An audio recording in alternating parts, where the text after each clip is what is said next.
Assalamu alaikum wa rahmatullahi wa barakatuh. Ina aiki da wannan dama in tunatar da kaina da 'yan uwa akan cewa wunin Arafa 9 ga Zulhijja da ranar Sallah 10 ga Zulhijja suna cikin kwanaki guda 10 mafi falala a duniya, kamar yadda manzon Allah sallallahu alaihi wa alihi wa sallam yake cewa afdalu ayyami duniya ayyamul ashir a cikin sahihul jami' hadisi na 1133 cewa mafi falalan kwanakin duniya gaba ɗaya su ne kwanaki 10 na farkon watan Zulhijja, wato a ɓangaren wuni. A waɗannan kwanaki guda 10 musamman kwana na Arfa da nake tunatarwa a kansa, wunin Arfa shine wunin da a cikinsa Allah ta'ala ya cika mana addininmu kamar yadda yake a cikin Qur'ani suratul Ma'ida aya ta 3, al-yawma akmaltu lakum dinakum wa atmamtu alaykum ni'mati wa raditu lakum al-islam dina. Wunin Arafa shine wuni da Allah ta'ala yayi rantsuwa da shi a Qur'ani, ya kuma tabbatar da cewa wuni abun shaidawa ne, wa shahidi wa mashhud suratul Buruj aya ta 3. Wuni na Arfa shine wunin da Allah ta'ala yake yanta mutane daga wuta zuwa ga aljanna, kamar yadda hadisi ya tabbata a cikin sahih Muslim hadisi na 1348 da manzon Allah sallallahu alaihi wa alihi wa sallam yake cewa ma min yawmin akthara min an yu'tika Allahu fihi abdan minan nar min yawmi Arfa. Babu wani wuni da Allah ta'ala yake yanta mutane daga wuta zuwa aljanna kaman wuni na Arafa.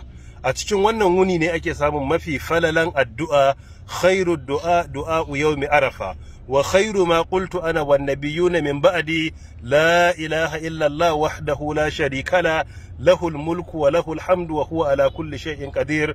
Wannan hadisi a cikin sahihu Tirmizi hadisi na 1142 da manzon Allah yake cewa mafi alkhairin addu'a shine addu'ar ranar Arafa. Mafi alkhairin abin da na faɗa da annabawan da suka rigaye ni shine la ilaha illallah wahdahu la sharika la lahul mulku wa lahul hamdu wa huwa ala kulli shay'in qadir. Sai mu yawaita addu'a a cikin wannan wuni. Wuni na Arfa wuni ne mai albarka wanda cikin taimakon Allah ta'ala azuminsa guda ɗaya yana kankare zunuban shekara da ta gabata da kuma shekara da take mai wanzuwa, kamar yadda yake su'ila Rasulullah sallallahu alaihi wa alihi wa sallam an saumi yawmi Arfa faqala yukaffiru as-sana al-madiya wal baqiya. Yana kankara zunuban shekara da ta gabata da wacce take mai wanzuwa, kamar yadda hadisi yake a cikin sahihu Muslim hadisi na 1146. Wannan wuni ne mai albarka mai falala da yawa, mu dage mu ci ribarsa ta bangaren yin azumin nafila a wannan wuni, bangaren karatun Qur'ani, gaida marasa lafiya, ba da sadaka, yin istighfari da tasbihi da tahlili da dukkan ayyuka na alkhairi.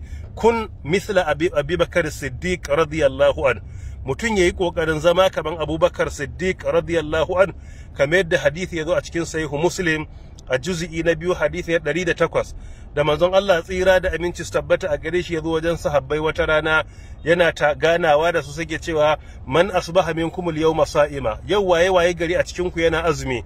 Abubakar Siddiq radiyallahu anhu yace ina azumin nafila. Man ada minkum al-yawma maridan, a cikin ku yau waye gaida mara lafiya. Abubakar Siddiq yace ni nayi. Man tasaddaqa al-yawma ala miskinin, waye ba miskini sadaka. Abubakar Siddiq radiyallahu anhu yace ni nayi. Ya sake cewa man ada minkum al-yawma man tabi'a minkum al-yawma janaza, a cikin ku waye bigawa makabarta. Abubakar Siddiq yace annabi ya ta kiran ayyukan alkhairi, Abubakar Siddiq na cewa nayi har annabi tsira da aminci su tabbata gare shi ke cewa Allah ba zai hada wa mutum waɗannan ayyuka a wuni guda ɗaya ba shi kadai face ya zama dan aljanna.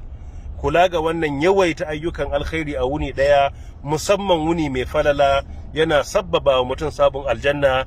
Ni da ku Allah ya samu a cikin addu'a a cikin aljanna. Allah ya ji kan iyayenmu da malamanmu, ya ji kan ƴaƴanmu da ƴan uwanmu. Allah ya albarkaci zuriyarmu, Allah ya amintar da mu a ƙasar mu, ya zauna da mu lafiya, ya ba mu albarka.